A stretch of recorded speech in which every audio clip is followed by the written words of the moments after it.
Allahumma salli ala Muhammad wa ala ali Muhammad. Bismillahirrahmanirrahim. Assalamualaikum warahmatullahi wabarakatuh.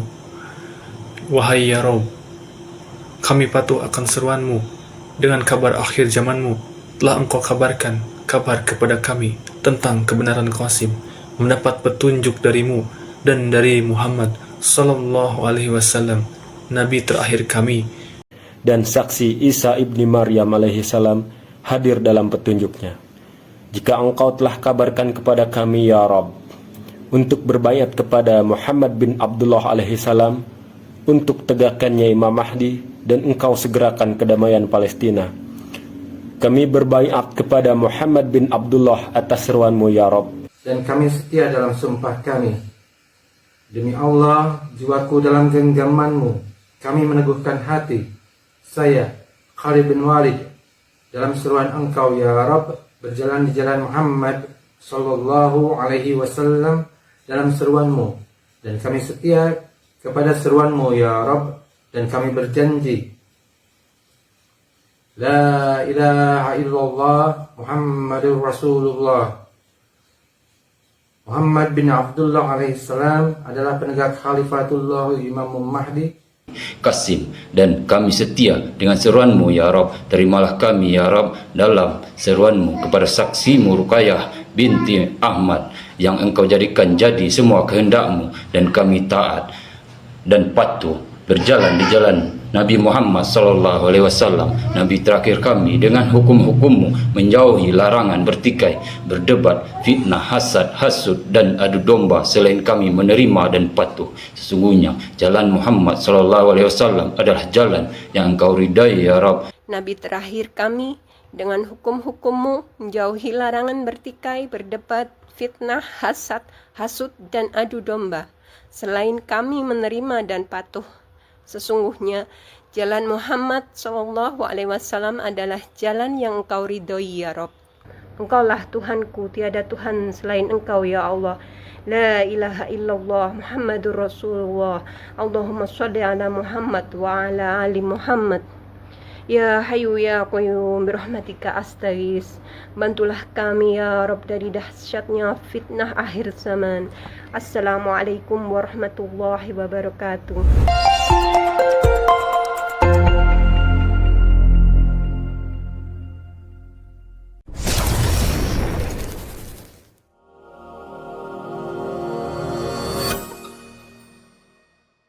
Mulai beredar dari tim Ruqayyah ya, atau tim Susilawati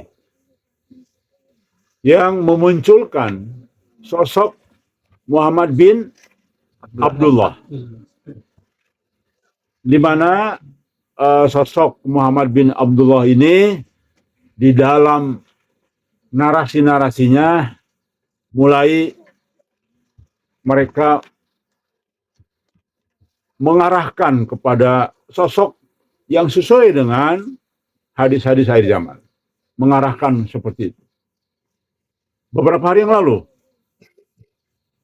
mungkin sudah seminggu yang lalu mulai ya. Kalau tidak salah begitu, kurang lebih seminggu lalu. Dan ketika saya membacanya, memang benar mereka mulai mengarahkan pada sosok yang sesuai dengan hadis Nabi Muhammad SAW. Yaitu nama Al-Mahdi adalah Muhammad bin Abdullah. Kemudian kemarin saya mendapatkan informasi dari beberapa sosial media bahwa mereka sudah berbaiat kepada Muhammad bin Abdullah. Beberapa video sudah mereka tayangkan di dalam konteks berbaiat itu. Kemudian saya pun mendapatkan satu tulisan lengkap yang juga beredar di sosial media terkait dengan pembaiatan kepada Muhammad bin Abdullah. Ini satu hal yang sangat menarik bagi kita ini satu tantangan tambahan bagi kita. Ini satu hal yang cukup menantang di dalam rangka persaingan ya antara kekuatan yang hak dan batil. Saya sebetulnya ada dugaan sedikit sejak awal mimpi Rokayah muncul bahwa sepertinya akan banyak pelan-pelan menggeser. Ya, menggeser hal yang batil menjadi hal yang benar. Sudah lama ada pemikiran itu, tetapi baru sedikit. Karena hanya bersifat dugaan-dugaan.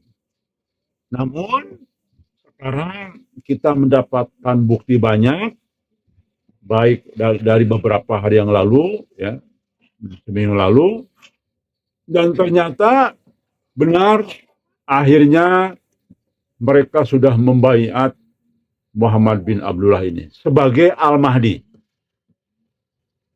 Ini sangat menarik ya. Di dalam menghadapi ini, kita akan mengkaji mungkin lebih dari 10 seri ini.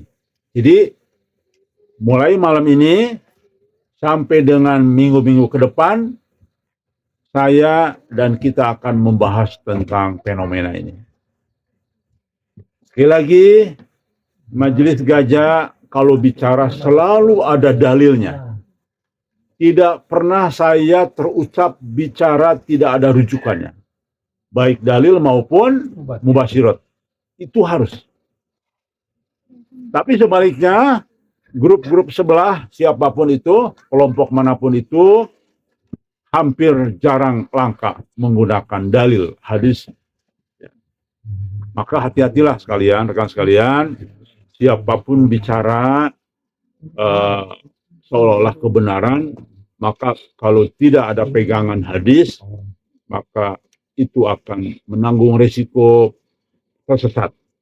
Kenapa? Karena Nabi sudah pesan sejak awal, peganglah erat-erat Quran dan hadis. Itulah sebenar-benarnya manusia di dalam rangka menempuh perjalanannya menuju akhirat. Pegang Quran dan hadis. Nah, kalau kita lihat grup-grup sebelah yang terlihat sekali melenceng kemana-mana, mereka tidak pernah ada rujukan hadis. Kecuali hadis mimpi saja, ya. Tetapi apa yang terjadi dengan faktanya, langkah mereka tidak. Contoh, katakanlah di sana ada fatwa dilarang mendengar, membaca mimpi yang lain kecuali Muhammad Qasim. Itu justru menabrak hadis, bertentangan dengan hadis. Yang berikutnya, mereka mengatakan jangan menakwilkan mimpi Qasim. Dan itu sebetulnya menabrak hadis lagi, karena justru peristiwa mimpi akan menjadi nyata ketika ditakbirkan, ditakwilkan, disampaikan. Kita berharap mimpi Qasim terjadi, tapi tidak boleh ditakwilkan. Bagaimana mungkin bisa terjadi sesuai hadis? Nah, contoh lagi. Dalam hadis tidak boleh kita memfitnah orang. Tapi mereka, isi grupnya banyak memfitnah saya. Nah, sebagai contoh, tertangkap tangan 2 orang, ya, yang sudah minta maaf. Ini sebagai contoh. Faktanya ada. Dan banyak lagi peristiwa-peristiwa yang justru melanggar hadis. Jelas ya? Tetapi sebaliknya Majelis Gajah, coba perhatikan di semua kajian sejak setahun yang lalu. Selalu kaya dengan dalil dan hadis. Saya tidak pernah berani membicarakan ini kalau tidak ada hadis. Tapi sebaliknya mereka memfitnah. Ya contohlah, memfitnah saya mengklaim sebagai Bani Tamim, saya mengklaim sebagai Al-Mansur, saya mengklaim sebagai Al-Haris Al-Haras, katanya pengen seperti itu. Itu fitnah. Yang sebenarnya adalah justru saya dituduhkan oleh orang lain adalah sosok itu. Indra Noperian menyangka saya Al-Mansur. Indra Perian bukan saya. Malah saya terkejut kok sampai Indra Perian pikir situ. Kemudian saya Al-Haris Al-Ahras itu kan Mas Arif Brunei. Bahkan sudah di-up sampai sekarang videonya masih saya lihat ada 6 video yang membahas tentang saya. Sayalah Al-Haris Al-Ahras. Itu Mas Arif. Bahkan saya tidak tahu dia meng-up YouTube itu. Saya tahu dari orang lain malah. Kemudian terakhir, teman-teman Majelis Gajah yang mengatakan saya adalah putra Bani Tamim. Tetapi grup sebelah memfitnah seolah-olah saya yang ingin berkedudukan tersebut. Itu kan artinya dari situ saja sudah kelihatan. Dari grup sebelah itu yang sekarang sedang sekolah di sekolah Dajjal, keluarnya selalu fitnah. Dan itu ciri khas Dajjal, ya. Baik, untuk menghadapi ini semua, Ki Rokayah ini, maka saya selalu akan merujuk kepada hadis. Mari kita berhadapan-hadapan dengan hadis. Jadi saya tantang timnya Rokayah untuk menjawab ini. Saya akan mengajukan 8 pertanyaan. Dan silakan jawab. Jangan berdalil Anda menghindari debat. Ini bukan debat. Makanya ini adalah pertanyaan ilmiah dari saya, ya.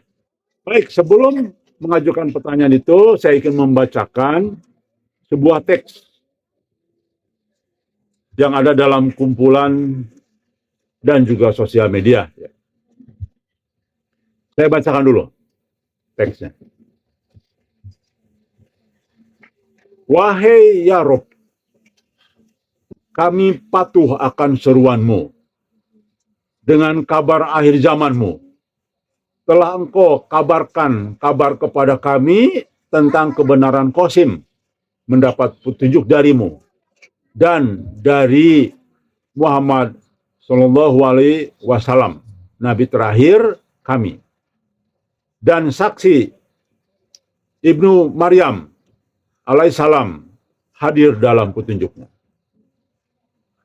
Jika engkau telah kabarkan kepada kami, ya Rob, untuk membayat kepada Muhammad bin Abdullah alaihissalam, pakai alaihissalam nih, untuk tegaknya Imam Mahdi dan engkau segerakan kedamaian Palestina.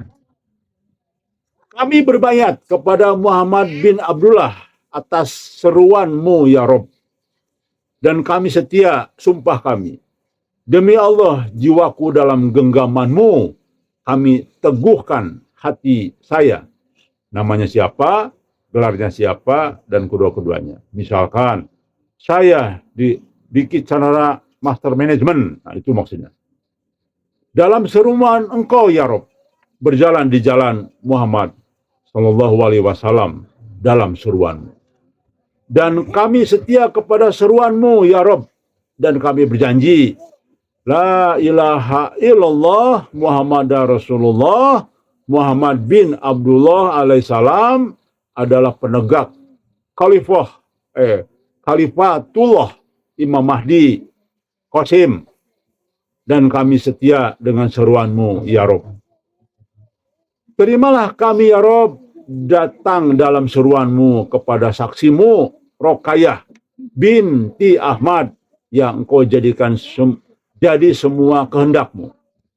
Dan kami taat dan patuh berjalan di jalan Nabi Muhammad Sallallahu Alaihi Wasallam, Nabi terakhir kami, dengan hukum-hukummu, menjauhi larangan bertikai, berdebat, fitnah, hasud, adu domba, selain kami menerima dan patuh. Sesungguhnya jalan Muhammad Sallallahu Alaihi Wasallam adalah jalan yang engkau ridhoi, ya Rob. Itu teks yang kita baru bacakan. Pertanyaannya, dan mohon dijawab nih oleh Rokayah dan timnya. Silakan nanti bertanya dulu kepada tim kepada Allahnya Ruqayyah ya.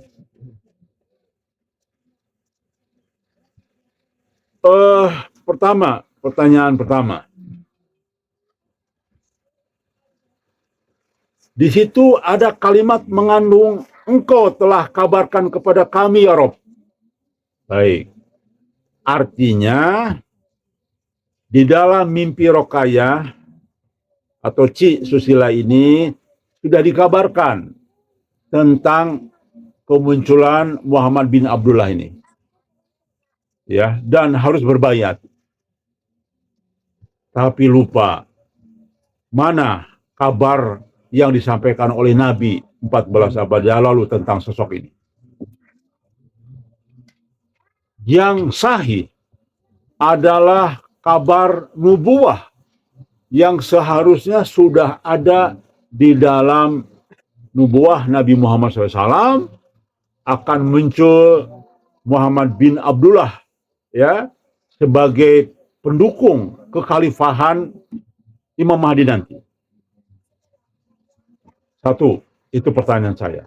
Tolong tunjukkan kepada kami, kepada umat, hadis yang mengatakan akan muncul sosok ini. Apakah Anda akan mengambil hadis-hadis yang sekarang sudah banyak beredar sebagai Al-Mahdi ini? Atau hadis lain? Kita tunggu. Kalau mengambil hadis-hadis yang Al-Mahdi sekarang, maka hati-hati. Ada 100 konsekuensi akan menghantam Anda sendiri. Satu pertanyaan itu. Silakan jawab. Kami menunggu. Yang kedua, ada kalimat yang cukup menarik.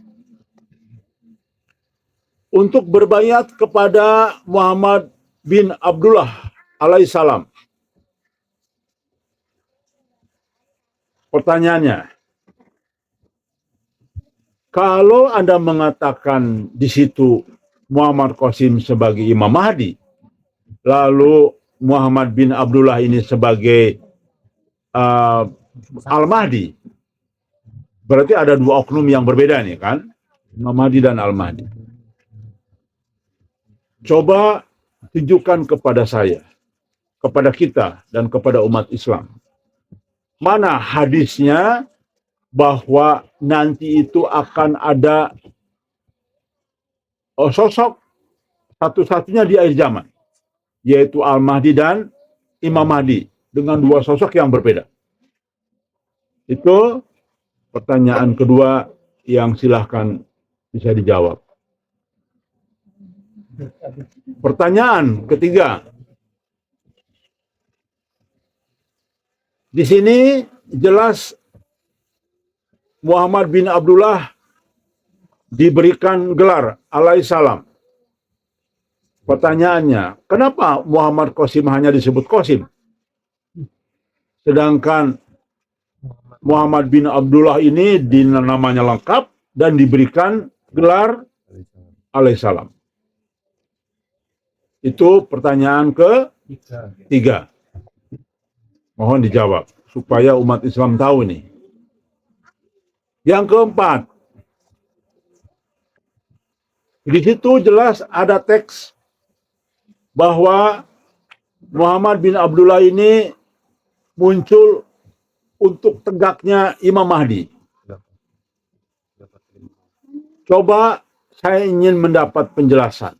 Apa yang disebut dengan tegaknya Imam Mahdi? Apakah yang disebut dengan yang mempersiapkan pemerintahannya? Atau apa maksudnya? Sebab kalau yang dimaksud untuk menegakkan Imam Mahdi dalam pengertian mempersiapkan pemerintahannya, bukanlah Al-Mahdi, tetapi siapa? Putra Bani Tamim, sesuai hadis yang ada. Maka pertanyaan keempat ini, tolong tunjukkan dalilnya bahwa Al-Mahdi itu akan menegakkan kekuatan Imam Mahdi. Yang kelima, di situ jelas ada kalimat Kami berbaiat kepada Muhammad bin Abdullah atas seruanmu ya Rabb. Ini satu peristiwa yang jelas kami belum menemukan hadisnya.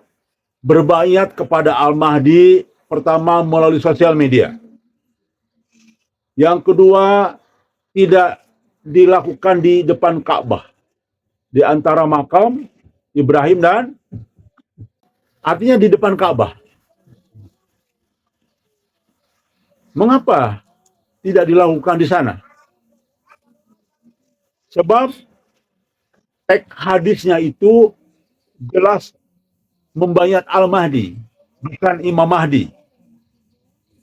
Dalam teks hadisnya ya. Mengapa? Kok berbaiat cukup di sosial media, tidak dilakukan di Ka'bah? Karena jangan lupa, yang kami temukan teks hadisnya adalah membayat Al-Mahdi, bukan Imam Mahdi. Itu pertanyaan kelima. Pertanyaan keenam.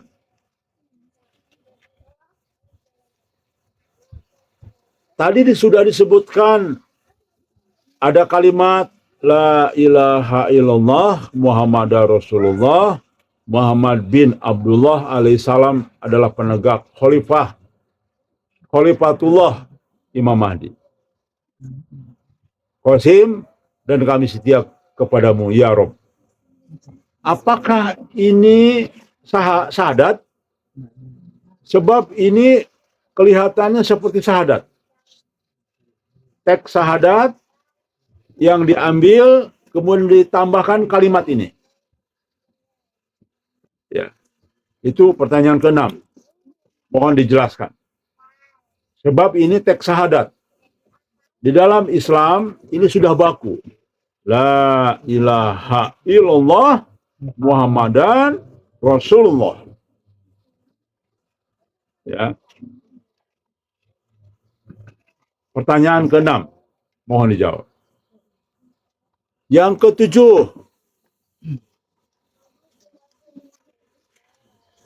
Kami taat dan patuh berjalan di jalannya Nabi Shallallahu Alaihi Wasallam. Itu ada teksnya tadi. Jawab pertanyaan kami. Jika Anda taat dan patuh berjalan di jalannya Nabi, berarti merujuk kepada hadis ya. Betul tidak? Merujuk kepada hadis dong. Bukan kepada mimpi. Karena hati-hati. Setan tidak bisa menyerupai Nabi.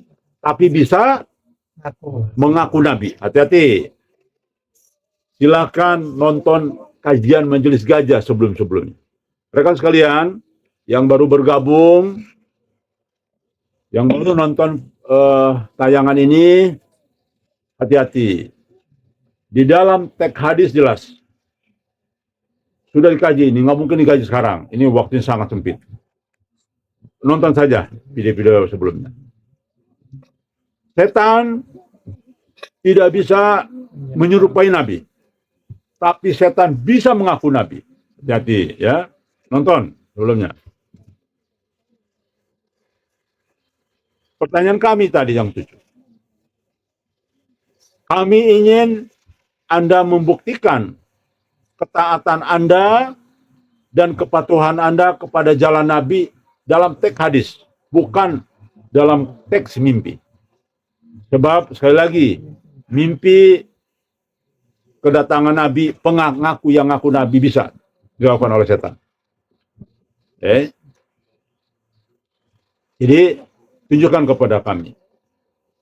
Karena kami melihat justru bertolak belakang nih. Anda tidak taat kepada hadis karena bertentangan. Contoh, di dalam hadis jelas dikatakan Nabi tidak mungkin datang kepada kita dalam keadaan sadar. Tiba-tiba misalkan kita lagi kajian nih, jalan kaki nih, culuk sini. Nabi itu mustahil. Berarti artinya Anda bertentangan dengan itu. apalagi Allah. Sedangkan Ci Susila, berdasarkan rekaman yang ada, kita simpan pegangan rekaman itu untuk bukti, dan juga chat dan sebagainya, dia bisa bertemu dan biasa bertemu dengan Nabi SAW dalam keadaan terjaga. Demikian juga dengan Allah Subhanahu wa Ta'ala juga dalam keadaan terjaga. Ya, oke, silakan jawab pertanyaan itu. Mana jalan yang Anda klaim sebagai taat dan patuh di jalannya Nabi? Kita silakan dibuktikan. Pertanyaan ke-8.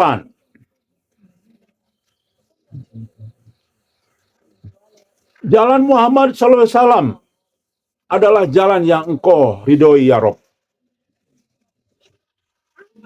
Ini nyambung dengan pertanyaan ke-7 tadi.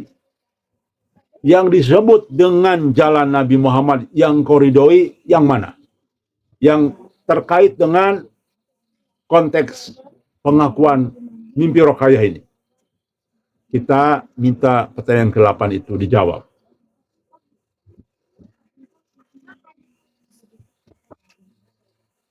Yang ke-8, yang ke-9.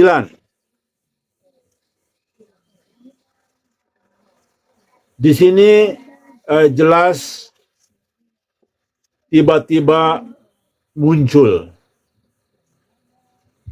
dua sosok yang dijadikan sandingan, yaitu Muhammad bin Abdullah sebagai Al-Mahdi dan Muhammad Qasim sebagai Imam Mahdi.